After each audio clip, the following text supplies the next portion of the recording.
You're listening to the No Labels, No Limits podcast with best-selling author Sarah Box, where you get the inside scoop on the steps action takers and decision makers take to align their purpose to their principles and achieve their goals in business and life. We focus on the mantra, no labels, no limits, no excuses. And now, without further ado, please welcome your commanding coach with plenty of chutzpah and heart, Sarah Box. Hey there, No Labels, No Limits podcast listeners. This is Sarah, your host of the No Labels, No Limits podcast. And as you know, this is a podcast all about learning how to shed our limiting labels and beliefs so we can live our full, true selves. And today's guest has a lot to share about that. We're going to have a great conversation, but let me tell you a little bit about her first. Our guest today is Carrie Hart. Carrie Hart, and I'm telling you that twice because I don't want you to confuse her with the other Carrie Hart, which is an inside joke we'll find out about. So Carrie has just released a new book called Sojourner in Ataquay, which is a mind-expanding ideas and practical tools for the open-minded seeker of a meaningful life. So that fits right in with the No Labels, No Limits podcast purpose and our mission. But that's just a little bit too short of an intro for her. When Carrie first began her spiritual explorations, she would channel messages from a wise and wonderful entity, Quado. And she was doing that at 4 a.m. every day. Well, at the same time, she was living what I would call like a dual existence in corporate America. So she would do that at 4 a.m. and then hop in her car dressed up for her corporate world and go to work.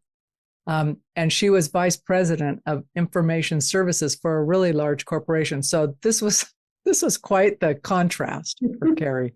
So then we fast forward to today, where she has spent over 25 years on her spiritual journey as a channeler of Quado and a shaman working with power animals and as a meditation teacher.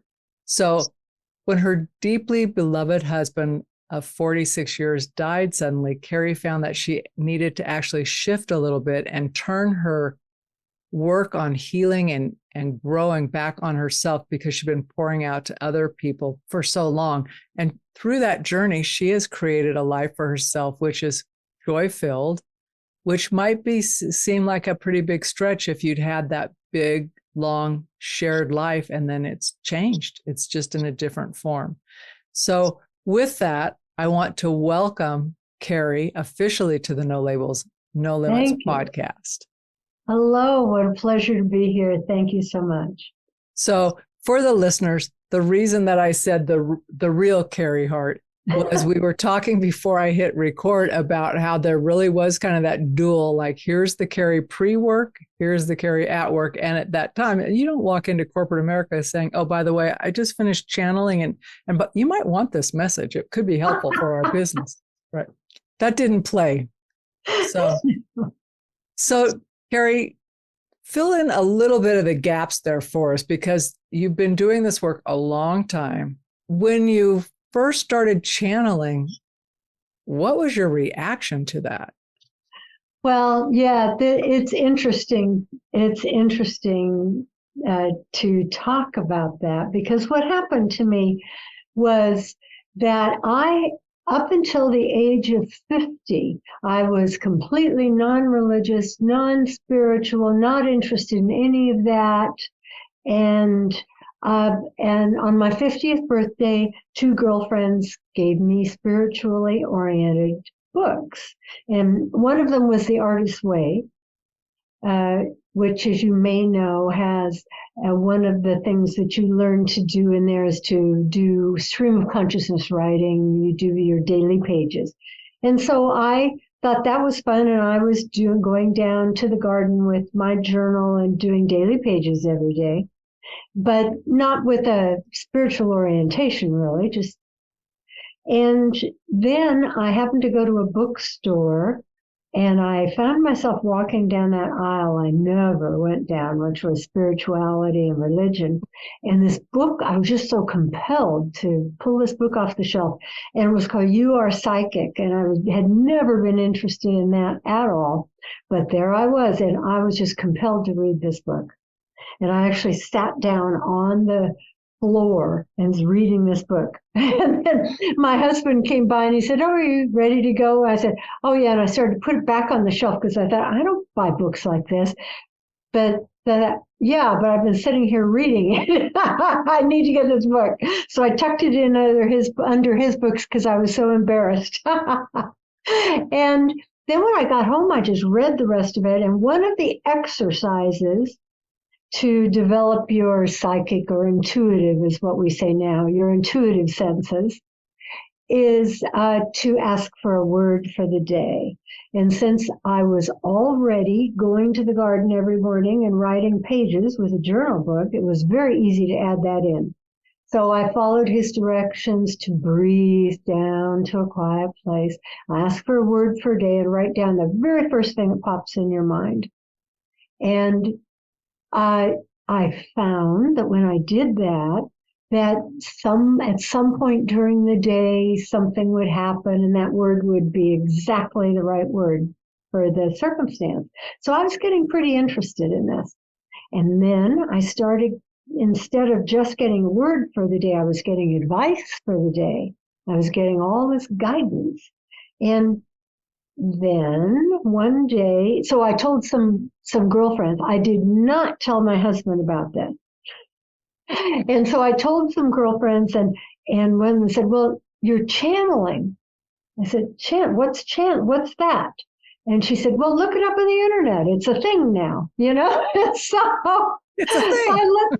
I looked it up on the internet, and sure enough, what I was doing was just what was described. And so I right then and there decided, I'm going to just get what I get. I'm not going to read about all this and all these belief systems. I'm going to just see what this is about, which is my whole approach to all of this. Let's experiment and see what's true for me, right? So one of my friends really needed some advice. And since I was telling him about this wonderful advice I was getting, which of course I was using at work and everything, and so she said, "Would you ask for me what I should do about this lawsuit?" So I said, "Sure." So the next morning I got down into the garden and did my breathing down and said, "Is there any advice for Mary?" And this entirely different voice came. Now I'm talking about a voice inside my head, a thinking voice, if you will, but I could tell it wasn't my own thinking. It was some other voice, but it wasn't what I'd been getting before. It was new. It was much more authoritative and was masculine as opposed to feminine, which I've been getting before.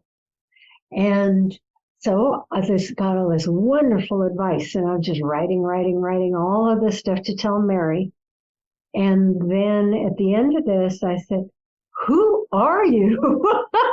Because this was a very distinct personality, you know. And the answer was, "I'm Quado." So that began years of me getting messages from Quado. And after a while, I was just getting, is there a message today? Is there a message for me to share today? And I would, as you were saying, at 4 a.m., I'd go down there, I'd get today's message. It was always beautiful, beautiful messages. It was my spiritual training, is what it was. And then I'd run up to my computer and type it up and send it out on the internet, and then run and shower and get dressed and then get on the freeway and drive to work. It's quite a vision. It was great, actually. It was great. Yeah. And so I did that for a very long time, and Quado got a following. And one day, this is now the next adventure. One day, one of the Quado readers said, "Would you do a spiritual healing for me?" And I was in the middle of writing back an email to say, "I don't do that." When a little voice in my head said, "Oh, yes, we do." And it was someone new. It was Running Wolf. Wow. What can I say, Sarah? This is just the way it has been. I'm very fortunate. This is, one must say, it must be on my path, right? I would say, and they were smart enough not to negate it. Yeah, it's such an exciting experience. Don't you find that when you open to the things that go beyond our society and our well-trained minds? It's exciting. It is. It's liberating. Yes, that's right. But Carrie, did you have trouble? It doesn't sound like you did, but I'm wondering if you had trouble like translating or communicating the depth or the power of what you were getting into simple, this kind of stuff we're doing language. It's my particular gift, if you will, to receive words. And all I had to do was learn how to get out of the way, which is no small thing. But I had to learn how to get out of the way. And I have thought about it a lot, and it feels to me as if I'm receiving a block of energy, a block of energetic information. And for some reason, I'm able to translate that into words, and it just flows. But I did have to, in order to do different things with it, I had to learn a few skills. I mean, they're learned skills. First was getting out of the way enough to write. And at first, I would say it was a little bit mixed. My own thinking would want to come in a lot. It took a while to be able to quiet down my own thinking and be able to just receive. And it took a while to understand how to like breathe myself into a calm enough place where I could hear more clearly. And then after a time, I didn't want to spend all that time receiving in handwriting, going up and typing it all. So I thought, well, I need to learn to type these messages directly. So then I had to learn how to receive and translate. The translation part just happens. I don't know how that happens. To receive that energy or message and put it into words and type at the same time. Luckily, I'm a touch typer, so that's all right. But still, that helps. It's different than the handwriting. It is. And then the next iteration of it was when I started doing spiritual healings, readings, power animal retrievals for people.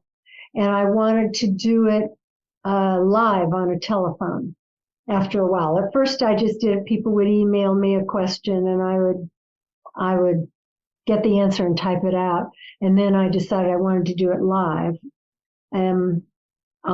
So I had to learn how to receive and speak at the same time, which is it's a little different, right?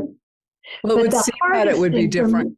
It would seem that it would be different because you're receiving, but then you have to a separate piece of you is speaking. Yeah. And you have to do it though all at the same time. So what's odd about it is that we're not used to speaking without having any idea what we're going to say. That would be odd. That's what's really strange is the whole thing depends upon you not knowing and being just as surprised as your listener with what comes out. And the hardest part, really, a lot of this was just an automatic mechanism that I was just able to do. But the hardest part was overcoming my own doubt and learning to trust. Especially having been an atheist all those years. And that's a leap. Pardon me? That is a leap. Yeah. And all going from not having any spiritual beliefs to suddenly receiving these messages, except they were so clearly so much smarter than I was.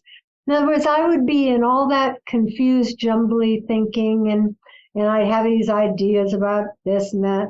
And then these messages would come through that were so clear. And like one of the things, especially as a professional out there in the world, you're used to, I know what to do and going to do this, going to do that, and take charge of this. And often these messages, if I asked for advice, would be not to do anything, to be calm, to listen, to open yourself up to the situation and allow things to evolve rather than just, pushing to get things done. As the universe moves at its own pace, right? So you were obviously able to do that, but did that take a while to just do nothing? Yeah. Oh, well, that is a hard thing for me. I'm a doer, Well, I'm speaking, I mean, for me, it would be too. It's like, even in that sense of going, okay, the thing to do is nothing. Yeah. Okay. How long do I have to wait? Yeah, right. How long do I have to do nothing? How long? Until the time is right. It's all timing, isn't it? Yeah. And then it's interesting too with information that you get about opportunities that fly in, and you have a feeling, gee, maybe I should take advantage of this, maybe I should do this. And in the beginning, especially when you're hesitant and you don't have the trust in your intuition and you allow it, you don't do it. And then later you think, oh, I should do that. And oh, it's gone. That opportunity came and it went. Oftentimes the window's small. That person that you meet that is an opportunity to do something, and you don't speak up when you might, follow through when you might, you let it go. And what I've found over the years is that particular opportunity is probably just gone. It came along, you had a little intuitive hit, you didn't follow through, and which we do that all the time, right? That's why we are always saying, oh, I knew I should have done that. And even though that opportunity is gone, another one will be coming along, especially if you're clear with your thinking about the direction you want to go. Then it's almost as if the universe is out there looking for you, keeping an eye out, sending things your way. You get more than one chance. You do, but not the same chance, which is interesting. It'll be a different opportunity, and it'll be just as scary as the last one, because that's usually why we don't do it, right? We're scared. And that's a stranger over there that I'm getting this little hit I ought to walk up to and talk to, but it's a stranger and I'm feeling a little shy, so I don't do it. Well, there you go. But something else will come along. But if we're not careful, we spend our whole lives letting all those little opportunities go by.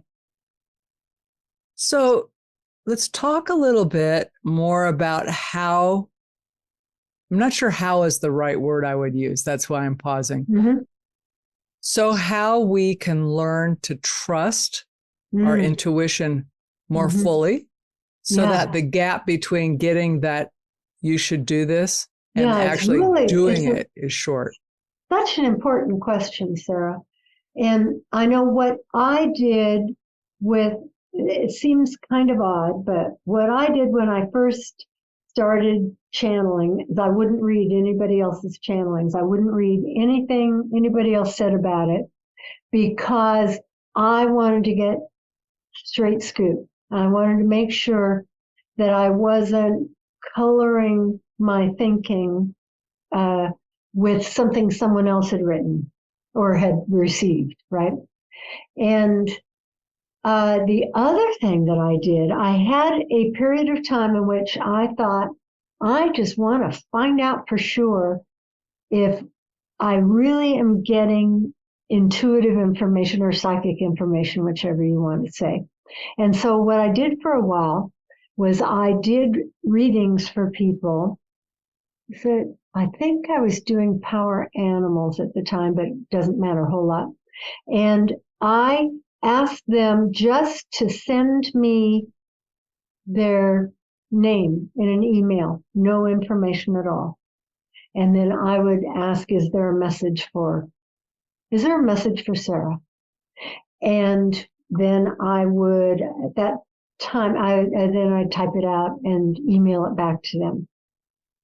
And I was doing this. I didn't want any information because I wanted to know if I could really, really do that. Can I truly get a message meant for that person? And what I discovered was yes. And people wrote me, oh my God, that message it just turned my life around. It's exactly what I needed to hear. And sometimes I would get really fun things like this one woman just sent me her name, and I did a power animal retrieval for her, and I got a songbird. And the message that came along with the songbird was all about allowing herself to sing. And so she wrote me back that she worked at an opera company, but she had an administrative job there because she hadn't had the courage to go after her own desire to be a singer. So what I did then is I set myself up some tests. Look for some evidence to convince and yourself. I would say for most people, what really works is, first off, you need to train yourself when the stakes are low, because when the stakes are high, you're competing with fear, and which is very noisy. And, fear is loud, and your intuition is this little whisper. So you have to learn to tune into the whisper and do it when the stakes are low. So what I would recommend is first off, you keep a journal, because the intuitive advice you get does not make sense at the time often. Okay. And it may not make sense for days even. But if you just write down, and you always have to take the first thing that comes into your mind, because after the first words, like if you ask an open-ended question, not yes, no, because yes, no limits you to your own thinking, right? There are always more possibilities than what you think. So you ask something open-ended. How should I approach this situation? How should I approach this day? Is there any advice for me today? Things like that. But I love, how should I approach this situation? I just love that one. And something will pop into your mind. If you're a person who's not strong in getting words through your intuition, you may get a picture instead. I had one person I worked with, she didn't receive words at all. She just received pictures. Then, of course, you have to interpret the picture, but she usually could. And sometimes, of course, you just get a knowing. It's like, oh, I just know I should do this. But anyway, you write it down and keep a journal. And the whole thing, too, is about awareness, right? So you ask for your advice in a quiet, non-threatening situation. First thing in the morning is best. You breathe, get relaxed, ask for advice, write it down, and then you pay attention to what happens during the day. And when you find, oh, that's what that meant, you write it down. And this begins to build up trust. And another beautiful thing that you can do that I really love, let's suppose you have, because I started using all this in my corporate life, right? I was working, and not that I told people I was using it, I didn't. You didn't share it. I was. And so if you have a difficult person you're dealing with, you just don't get along with them, or maybe they're just flat out difficult people. You're not connecting with them, but they're an important relationship, like your boss. what you can do is in the morning, in your quiet time, you breathe down. And then what I would do is remember that everybody is this person, this personality that you know, but they're also their higher spirit. Everybody. There's another level at which they exist, even if you can't see it. And so you send a rainbow of love across to that person. And if it's too hard for you to do that to that personality, is making you crazy, then send it across to their higher self. And just send love. That's all. Just send love and hope that you'll get a connection. And over time, if you do that, you will. You can't help it. If you just spend a couple of minutes sending love to someone, it shifts your relationship. There's some level at which they feel that, and some level at which you kind of have to change a little if you're going to be sending love. Yeah, I would think so, because there's a level of sincerity that would be required, right? You can't really fake it. You can say, you can start faking a little, but if you do it and you fill your heart with love and you send it across, you're bound to see them as a human at some point, aren't you? Absolutely. Well, Yeah. and it takes, for me, that even when you're describing that, it also removes any prior interactions we've had. It's like, I'm not talking about that. I'm talking about this person's essence, who they are. And the whole purpose here, of course, is to get some kind of a human connection going with this person. And what I've found is if you do this, if you actually focus on it as hard as it feels at first and just do it, some kind of a connection forms. And of course, I mean, an energy connection, right, forms. And there's a bridge across that rainbow of love that you're sending begins to form a connection. And that connection then leads to an opening up of an intuitive connection between you. And after a time, if you do this, you will begin to sense things about them. And you'll begin to sense when is the right time to talk to them, when is the right time to not, right?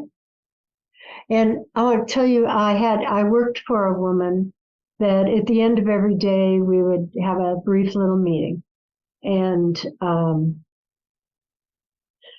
this particular day, during the day, I'd written up this whole list of all these things we needed to go over together.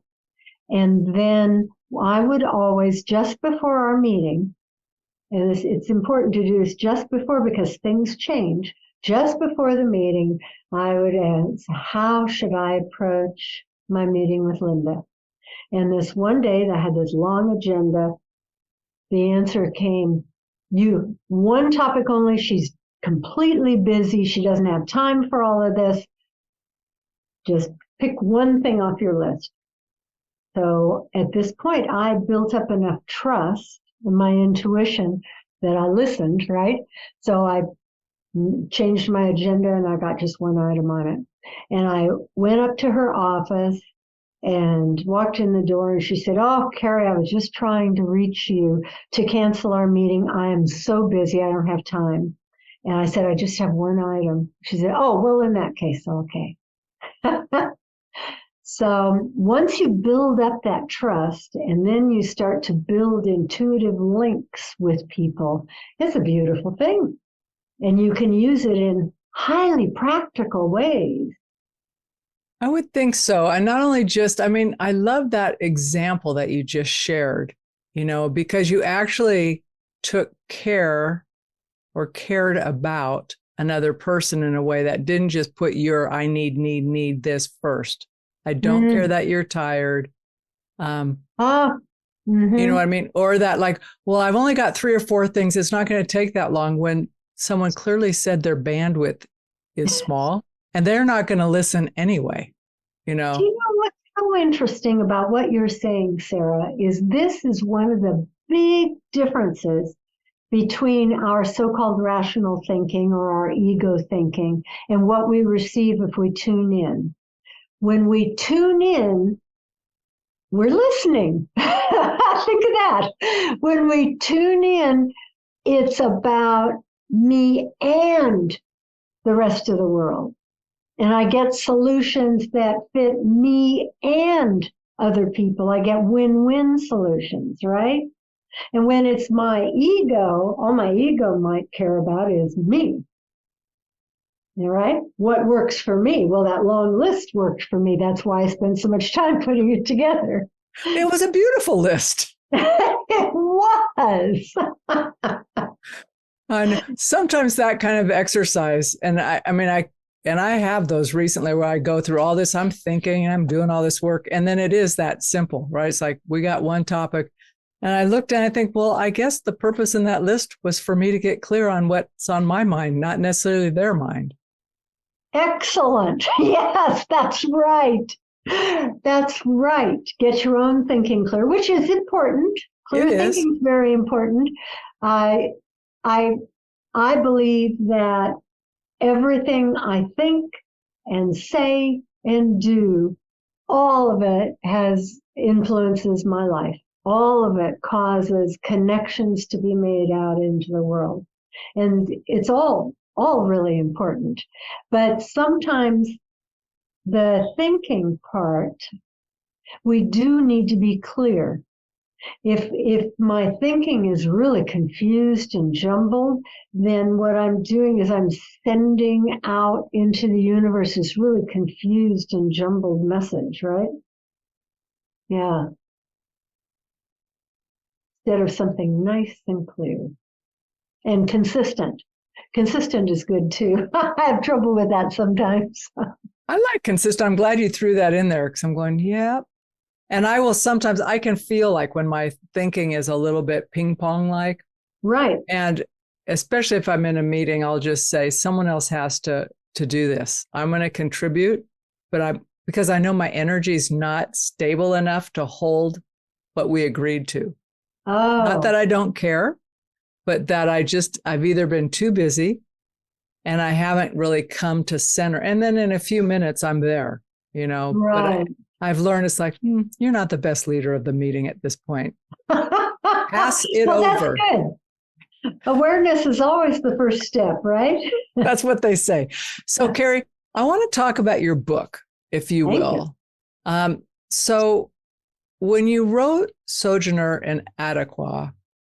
I asked you and I still did it. What was the driver of that? Like, what was the inspiration for that book at this time?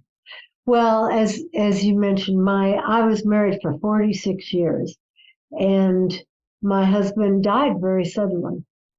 And what a journey that is. So I knew at some point that during especially the first 2 years are just so tough. And I was determined, though, that I was going to create a new life with joy and love at its center. And so what I did in those 2 years was I turned to all of these tools and techniques that I had experimented with for 25 years, and I tried them all. I just brought everything back out and thought, what out of all of this that I've read and learned and experimented with, what is it that really, really works? What really resonates in the job of creating a new life with joy at its center? Because what I did not want to do was just spend the rest of my life wasting it on wishing I could have what I could no longer have, right? And so after I went through this, and I started writing the book while I was still going through this. And there's a section in there about grief and what I learned about grief as well. And I thought that I need to share this. I spent 25 years learning all of this, and now I'm saying which things really, really work, and which things do I want that I would like anyone, even if they haven't gone through an experience like that. We all go through the experience of needing to create a new life at certain points. We just do. And it's a big job, and it is so possible. And so I decided to write this book to let people know. So I also had a new understanding about certain things having gone through this. So the first half of the book is more about the way I have come to understand the universe and the way things work. And then the last half of the book is what I call a toolkit, is actual very specific exercises, like sending a rainbow of love, like breathing down and asking for guidance. So I spell these things out very explicitly. And but that's why I wrote the book. So is it for anybody, or did you, as you were writing, did you have a sense that you were writing for certain people? And I don't mean like to the exclusion of others, but like... That is such an interesting question. I spent so much time on that. And if you were someone that knew me in the last 3 years, you would have heard me say all these different things. Oh, I'm writing a book for widows.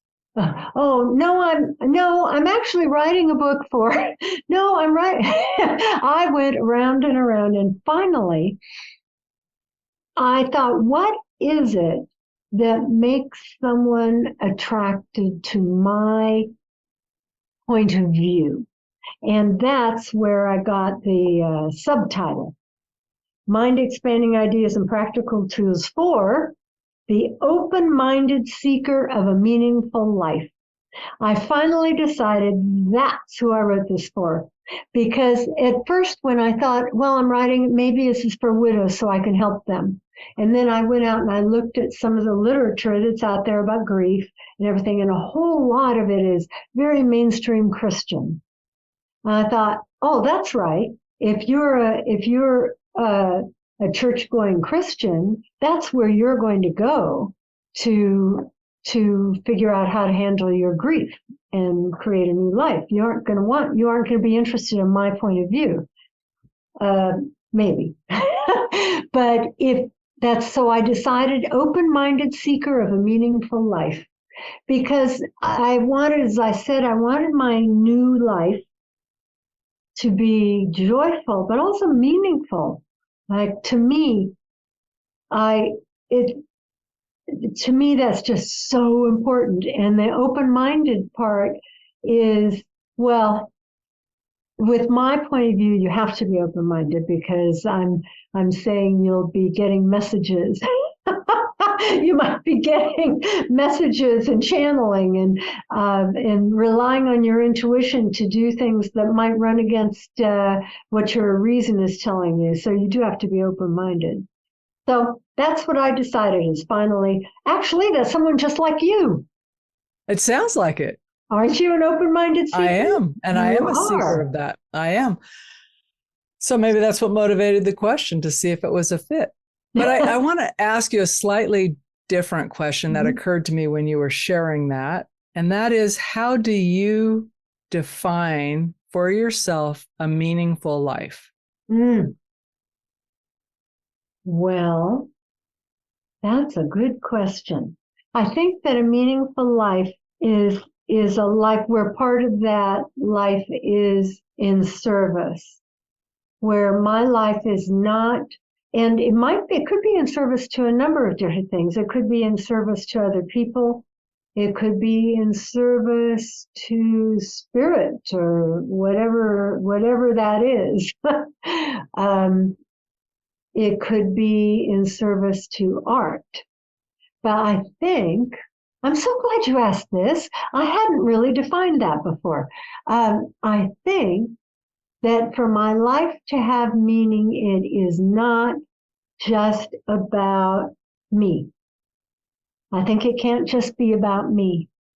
And I was about to, when you asked that question, I was about to answer, well, it's other people, but not necessarily. There are people whose lives are deeply meaningful, but they're very alone. Then it's art, right? Because oftentimes art requires you to work alone.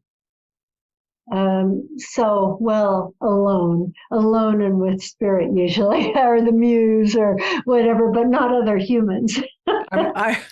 I'm with you. When you said that, I'm thinking, okay, alone in the physical plane, perhaps. Right. Yep. Yeah. So, but certainly not, certainly plenty of company with your thoughts and your heart and everything. But yeah, I think it must be that. I think it must be that your life is in service to something other than just you, and hopefully something greater than just you. And you're choosing to spend your life in that way. Yeah. So a follow on to that then is, how do you define joy? Oh, that. Well, I think, I'm an Eckhart Tolle fan, and I loved Power of Now. It was a very meaningful book for me. And one of the main things that I got out of that was that this is it, this moment. And I don't mean this life circumstance. I mean this moment that I'm here talking to Sarah Box. And in this moment is the only thing that's real. And the past is gone, as lovely or not as it might have been. The future isn't here. I have this moment. And in this moment is the only time I can be happy. Because even though our culture is so based on I'll be happy when in the future, but it isn't true. I'm happy right now or I'm not. But this is it, this moment. And so understanding that happiness is a choice is, I think, really important. Right now, in this very now moment, even if your husband just died, even if this is it, this is the moment that I live, this is the one that I choose what I'm going to do with it. And I found that in all of my years of spiritual explorations, that I have deep inside, and I believe we all have, a well of joy. It's just there. Deep inside, there's a well of joy. And if I go, but I can only access it in this moment, in this now moment.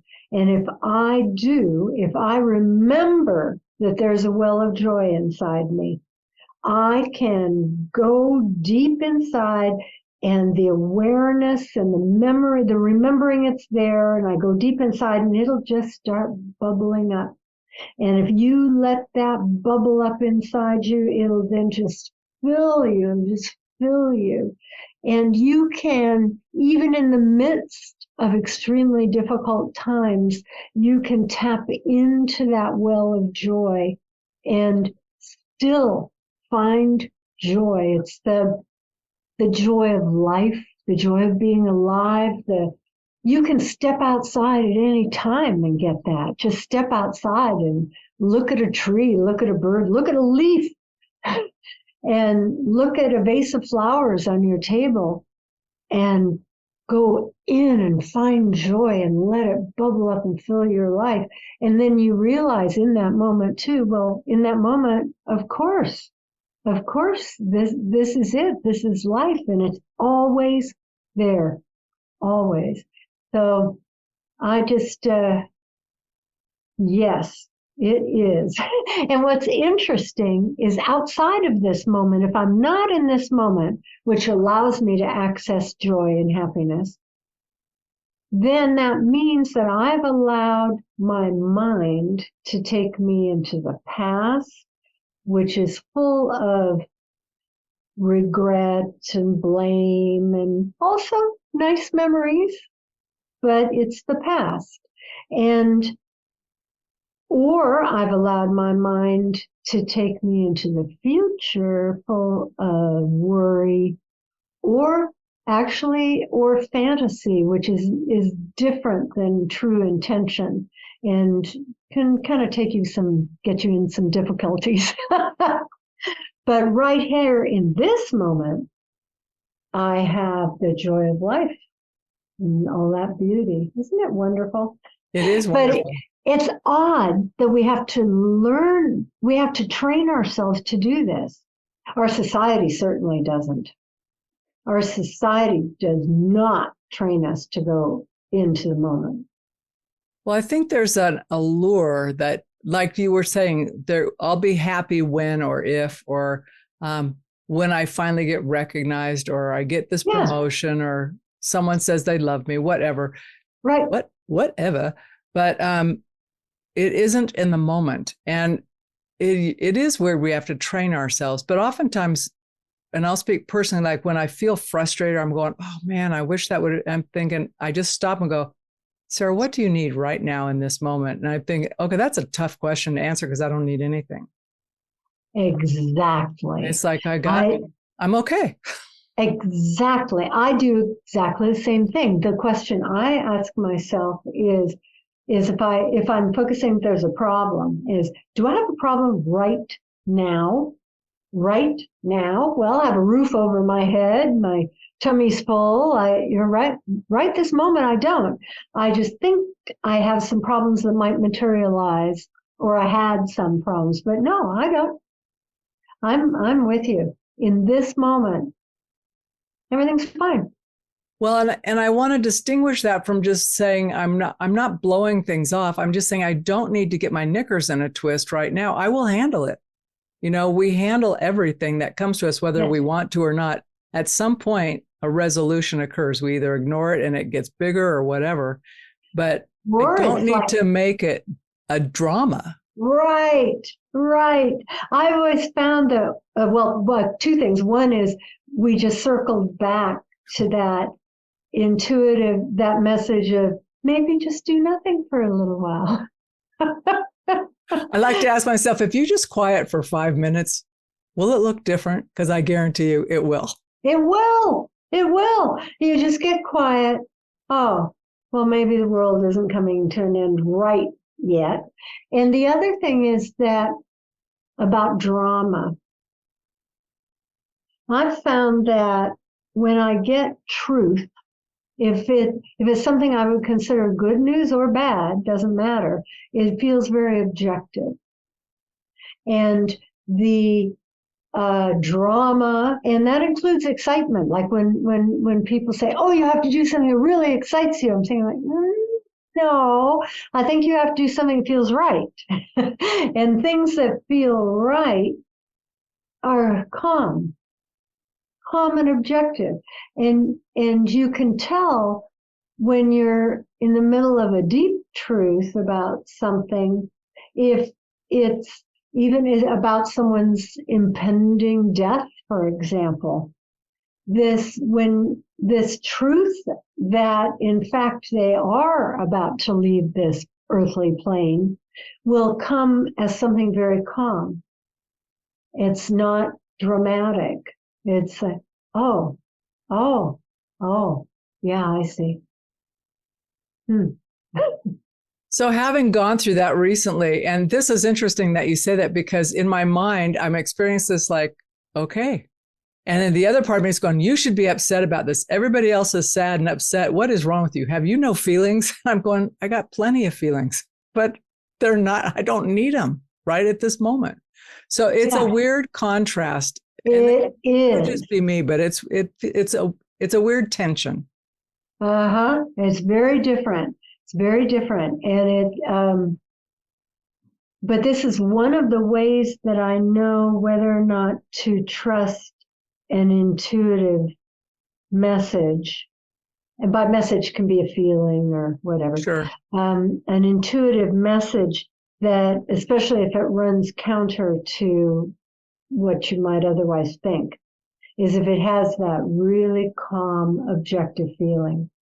And I've found that what happens too is that sometimes when we know we need to do something, you need to quit a job, for instance, and you know it, and your calm, objective heart knows this, but it's scary. And we're presented with this all the time. The path that is there for us to walk is not necessarily easy.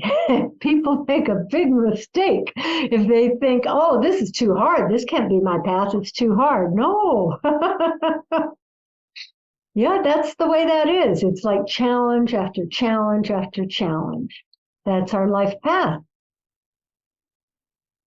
And that's how we're growing and expanding and lifting ourselves to the next level. And then we think, oh, I made it, I'm here. No, you're just at a level now when you get to make a bigger challenge. It's kind of like the cosmic joke. I think, okay, this feels great. I'll just take a breather for a minute because something else will be coming along. It actually feels good when you move through a challenge that felt heavy or uncertain, and then someone around you has to go through the same challenge, and you know they'll be okay. It's not going to feel good. It's just not going to be great. That's right. And then there you are feeling really good about everything. And then you climb to the top of that mountain, and then the fog clears and you see there's another higher peak over there. It is good. No. It's good to be able to laugh at that stuff. It is. It's like, okay, that was nice. You got to cruise for about 45 minutes. Yeah. I'm being sarcastic, but I know. And then you go. I know. That's right. And then the thing that's beautiful though is that you find that you're kind of like a new person when you go through those. You overcame some of these. Oh, it's such a relief to overcome some of those things that you had since you were a child. Oh my goodness. Finally, and you say, oh, all right. And you become ever more yourself, right?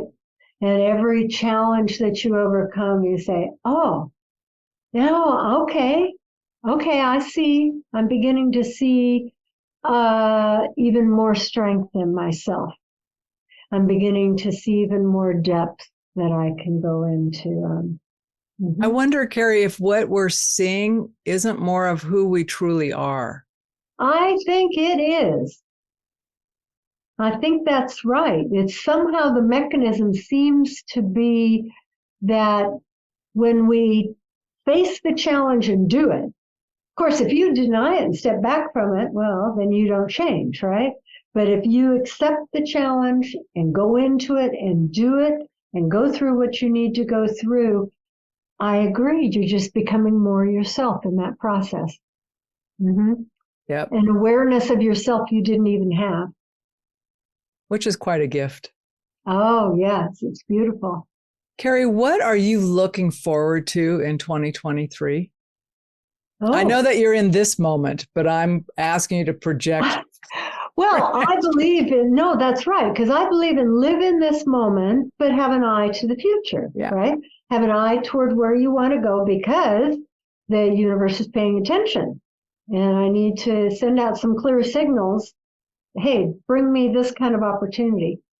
Well, I am going to start up a new venture that is not yet quite defined with an old friend of mine, a friend that I met singing. We're both singers, and I have ideas about what it's going to be, but it's not finalized yet. We're going to be starting some brainstorming sessions soon. And so I have two different things I'm pursuing. One is this venture with my friend that I'm pretty sure we'll be doing like some joint podcasting things, and we're going to have a website that has offerings from both of us, and she's more on the environmental health side, and we know I'm on the spiritual side of things. And I want it to be an exciting place where you could go every day and have fun while also engaging and living a meaningful life. And part of that too is I know in the book, I talked about Ataquay, was this energy that came to me. And the word Ataquay is part of a vocabulary that I got from the Ataquay energy. And so I'm starting to go more and more deeply into that. And so it's a discovery process. It's like I had my Quado period, and I had my running wolf and power animal period. And so I'm the latest gift that I'm being drawn into is Ataquay, which is energy that was very active thousands of years ago in the Amazon area, and has chosen me as a vehicle to come back into the world as it is today, to try to see about bringing us the gifts of humankind meeting its potential of dignity and truth and love and goodness. So exactly how those are going to mesh, I don't know yet. It's powerful work. But if I may, what I would really love is if your listeners would go to my website and sign up for my newsletter, then I would be able to tell them when I have something new. Well, then we'll make sure the link is there. Okay. And I would encourage folks, and seriously, I do this at every podcast because I know there are people listening to you who have been waiting to hear your voice. And they just know it, right? Like they had that, whoa, Carrie's who I've been kind of waiting to hear from. And, because we resonate with people differently. Right. And how like sometimes you hear a message and it doesn't click. And then you hear that message similar from someone else and you're going, that's it. Yes. That's it. So I know there's more than one person hearing that today because I'm one of them. So I believe in math, but I know there's more. So I do encourage everybody to go get on your newsletter, and that it's a really great way to stay connected with you and with what emerges from your work. I'm so intrigued on both of these directions and ultimately like the next piece of you that you share with the world. Yes, I'm excited about it. Very excited. So I'm going to let you have final word here on the podcast before I do my formal sign off. And, is there a question you wished I would have asked you that we need to cover? No, I don't think so. I think we did that. I mean, on the one hand, I feel like we could talk for another 2 or 3 hours. So that makes it difficult. Well, then I am going to go get a cocktail and come back. If we're going to do that, it's 5:00. We can, somewhere. No, I do. I feel like this has been great. I was just sitting down with a girlfriend, having a good talk. And no, I thought your questions were wonderful. They were just right on the button. And I looked, and I'm hoping too that when I do come up with my next new venture, I will let you know. I'd love to come back. I would love to have you back. That is a sincere offer. Good. Truly sincere. Because I want to know what's happening. I do. What I'm finding with the book and with these being on the podcast is the real gift of it is meeting people like you, meeting some people I hadn't met before that I feel I'm on the same plane with, that some connections that are going to go forward. And I'm very excited about that. As one of the things I talk about in my book is the web of the universe, how it just connects and connects and connects. And I'm feeling like right now, not only do I get to connect with you, but I have now an energetic connection with all the people that are connected to you in this way. So it's very exciting. Very exciting. I like to think of it as kind of like this global tapestry, and you pull on one thread, but it still has a ripple out to other threads. And that's right. That you might not ever know, but it's there. That's right. That's right. And the nice thing about tapestries too is that you can be in there really close and you do that, and then you step back and you see this whole work of art, which our lives are, and maybe someday we'll understand them. I would love to. I like to understand, but I'm coming to the place where I go, you might not get to understand everything. You just got to be there. Yeah, that's right. Stand up, That's show right. up. That's right. Two pieces of great advice I was given many years ago. Just show up. Yes, yes. And do that thing. I have a thing that I call scary good. And that I know that's where I know I should do something, but it's really scary. But it's a good thing. I can feel it's a good thing for me to do, but it's really scary. And those are the times when the doors really open. When you say, oh, well, I'll get out there and see if anyone wants to interview me on this book. And of course, everything you do that's new is scary at first, right? It is. But that's where we just open up the doors and start to fly. And yeah, go forward with it all. Carrie, I want to thank you so much for being a guest on the podcast. And I do want you to come back. So you don't have to wait forever. Just reach out. Okay, Sarah. Let me know. The door's open. Okay. And thank you again. And listeners, check out the links. We always have them in the show notes for you. Check them out. Get on Carrie's website. Get on her newsletter list. And then she'll keep you in the know. All right. Excellent. You've been listening to the No Labels, No Limits podcast with best-selling author, change agent, and strategic vision coach, Sarah Box. You can grab the show notes and find out how to work with Sarah at sarahbox.com/No Labels, No Limits podcast. We'd love this podcast to reach as many people as possible. So please remember to rate, leave a 5-star review, and share the podcast with someone you think would get value from this conversation. Until next time, keep taking those daily action steps to align your purpose to your principles and achieve your goals in business and life.